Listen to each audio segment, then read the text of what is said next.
Johnny Storm, our Human Torch, is one of the most beloved characters among Marvel fans, and his success isn't by accident.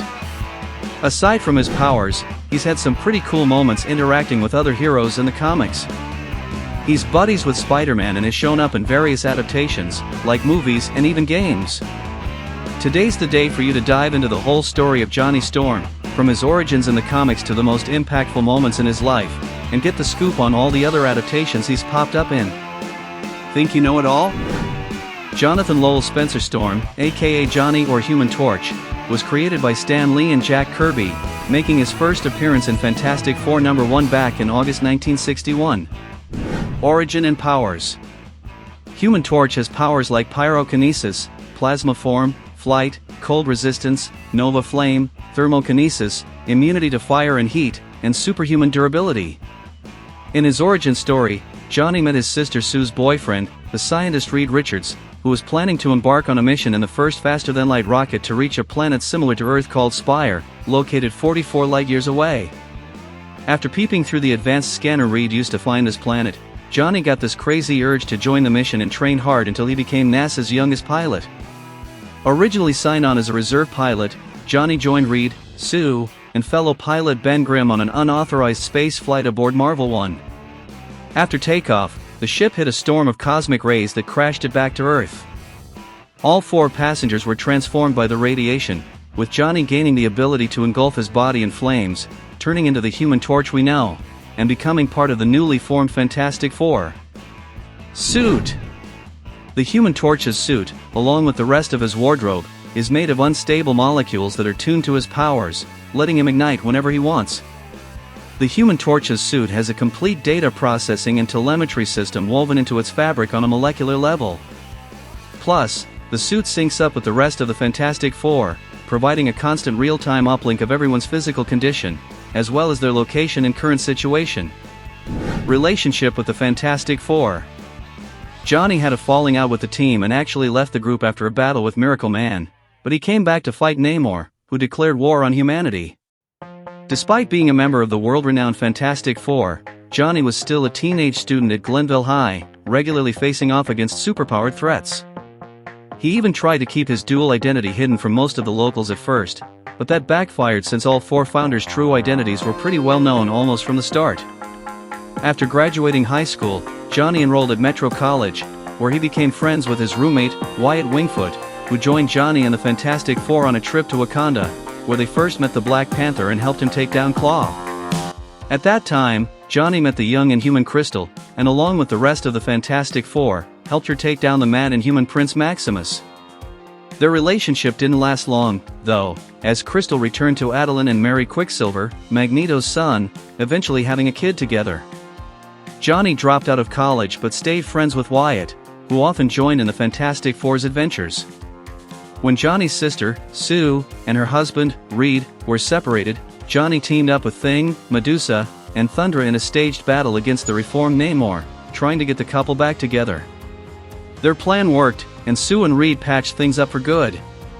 Searching for direction in his life, Johnny ended up attending a high-end security school, which was a front for Monocle, an agent of the megalomaniac Enclave, who used him to steal top-secret high-tech weapons.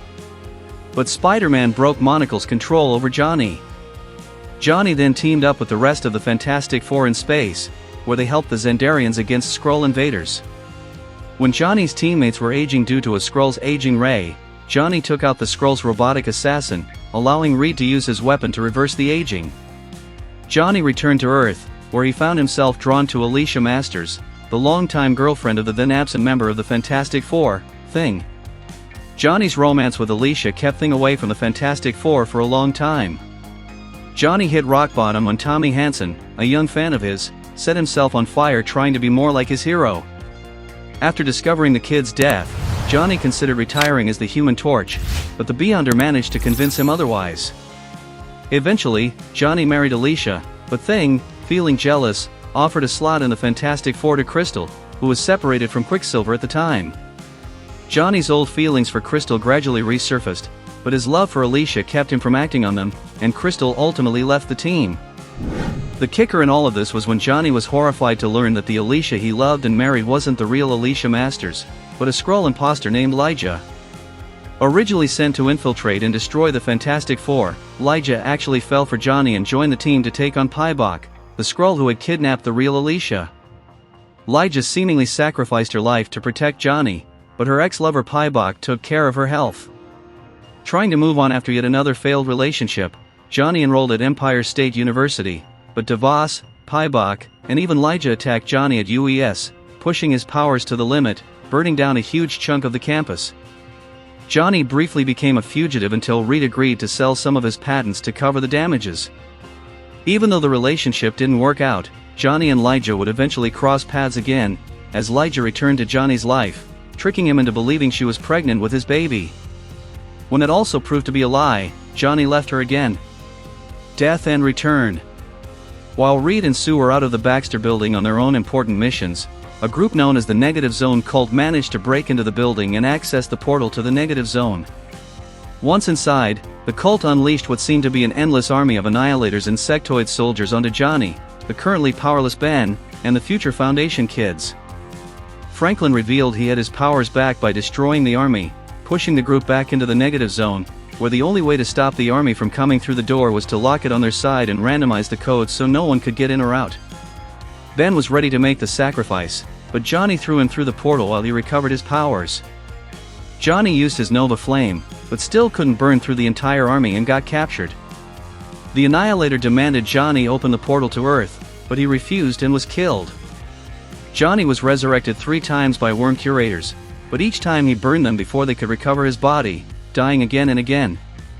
Finally, the worms managed to retrieve his body, and Johnny was sent to prison, where he met up with the Light Brigade. Together they escaped, attacked the Annihilator, and Johnny took his cosmic control rod. After that, Johnny opened a portal to the Baxter building and they all made it back to Earth. Then Johnny gathered the team together, drawing the symbolic 4 in the sky above the Baxter building. Other adaptations.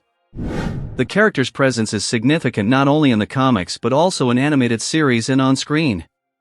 The Human Torch appeared in the first animated series of the group, released in 1967 by Hanna-Barbera. In the 1978 animated series by DePatie Frilling Enterprises, the Human Torch did not appear, and the 4th member of the team was a robot named Herbie. The producers feared kids watching the show would set themselves on fire. The truth is, the license to use the Human Torch's likeness was sold separately and wasn't purchased. After that, the Human Torch was part of the team in the 1994 series and in Fantastic Four: World's Greatest Heroes. In 2005 and 2007, the character was played by Chris Evans, who later starred in the Captain America movies, in the films Fantastic Four and its sequel, Fantastic Four: Rise of the Silver Surfer. In 2015, the franchise got a reboot with Michael B. Jordan playing the new Human Torch. Now in 2025, the character will be portrayed by Joseph Quinn in the new Fantastic Four movie produced by Marvel Studios. In games, the character shows up in Marvel Ultimate Alliance, where the Human Torch is playable on all platforms, and returns in the sequels Marvel Ultimate Alliance 2 and Marvel Ultimate Alliance 3, The Black Order. He's also in the Fantastic Four game for PlayStation and the game adaptations of the films from 2005 and 2007. The Human Torch is playable in many Marvel games like Marvel Future Fight, Marvel Puzzle Quest, Marvel Avengers Alliance, Lego Marvel Super Heroes, and Marvel Heroes. Now I want to hear your thoughts. Did you know everything about Human Torch? Did you find out about him through the comics? Or was it through some animation or game? Write in the comments, and don't forget to give this video a like, subscribe to our channel, and hit the bell, because I'm bringing more videos about the Fantastic Four, and you don't want to miss a thing. Be sure to subscribe so you're in the loop on everything, and you'll hit the cinema knowing all the backstory involving the characters. Also, consider supporting our channel with the thanks button near the subscribe button. That way, you help us invest more here on the channel, and you'll get even more videos with better quality. Thanks a ton for all the support you give us. Make sure to catch every little detail in the trailer for Fantastic Four: First Steps, and for all you Marvel fans, we have this exclusive playlist with a bunch of videos about Marvel characters. Thanks so much, and see you in the next video.